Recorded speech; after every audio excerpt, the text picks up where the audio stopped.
sustratos o medios de cultivo.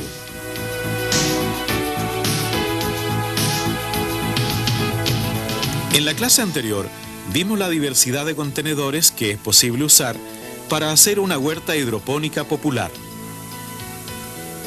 En esta clase nos dedicaremos a ver los tipos de sustratos o medios de cultivo que usaremos y cuáles son sus principales características y forma de usarlos. En todos los países y en todos los lugares hay materiales que algunas industrias desechan o que la naturaleza provee de manera abundante y económica. Estos materiales pueden ser utilizados como medio de cultivo, prefiriendo que en lo posible sean inertes física, química y biológicamente. Lo más recomendable de un buen sustrato es que sus gránulos tengan un tamaño entre 0,5 y 7 milímetros, que retengan una buena cantidad de humedad, pero que además faciliten el drenaje de los excesos de agua que pudieran caer con el riego o con la lluvia. Que no se descompongan o se degraden con facilidad.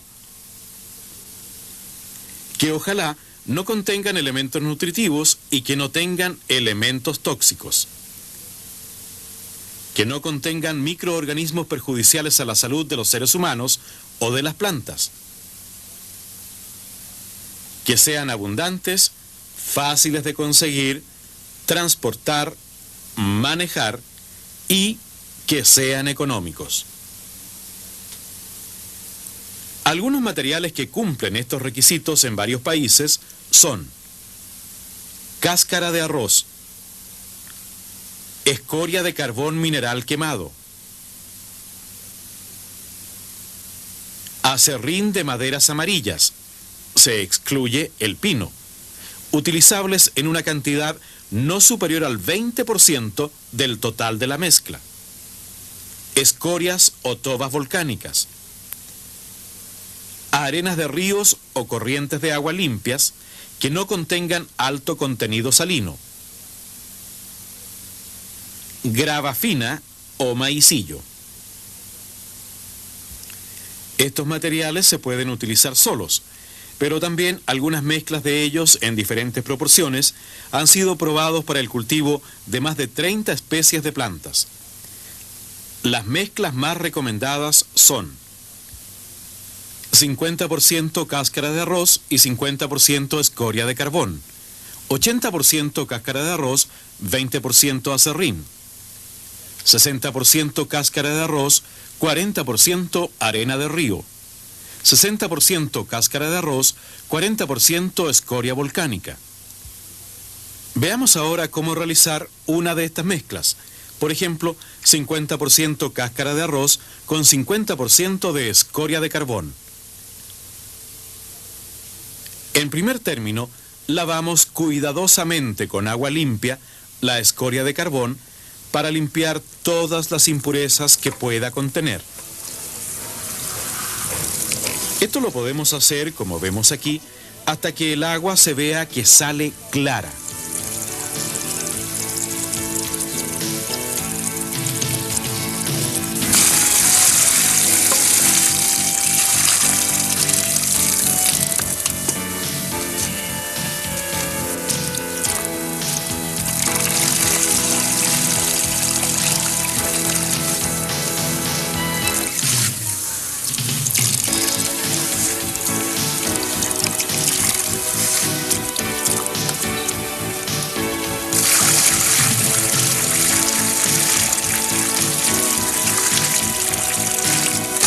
Aquí vemos escoria de carbón limpia y humedecida. Luego, humedecemos una cantidad igual de cáscara de arroz y procedemos a mezclar ambos componentes. En este sistema de cultivo, la raíz de la planta crece y absorbe agua y nutrientes en una mezcla de materiales sólidos.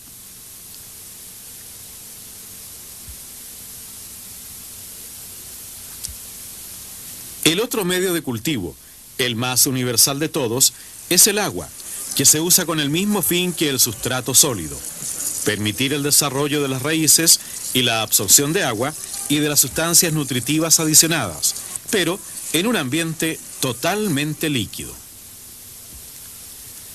Este último sistema solo se recomienda para el cultivo de lechugas de diferentes variedades, apio y albahaca.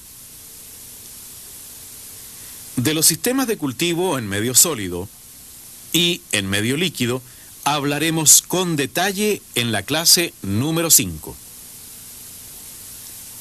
Como hemos visto en esta clase, las hortalizas y otras plantas pueden cultivarse con sus raíces en un sustrato sólido o en un medio líquido.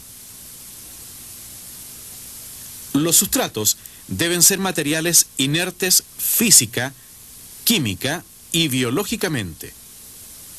Como ejemplo, hemos visto la cáscara de arroz, la escoria de carbón y la arena de los ríos limpios.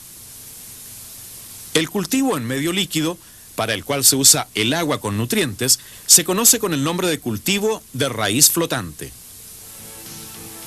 En nuestra próxima clase veremos cómo preparar, sembrar y manejar los almácigos o germinadores, etapa esta que es fundamental durante los primeros estados de crecimiento de algunas especies.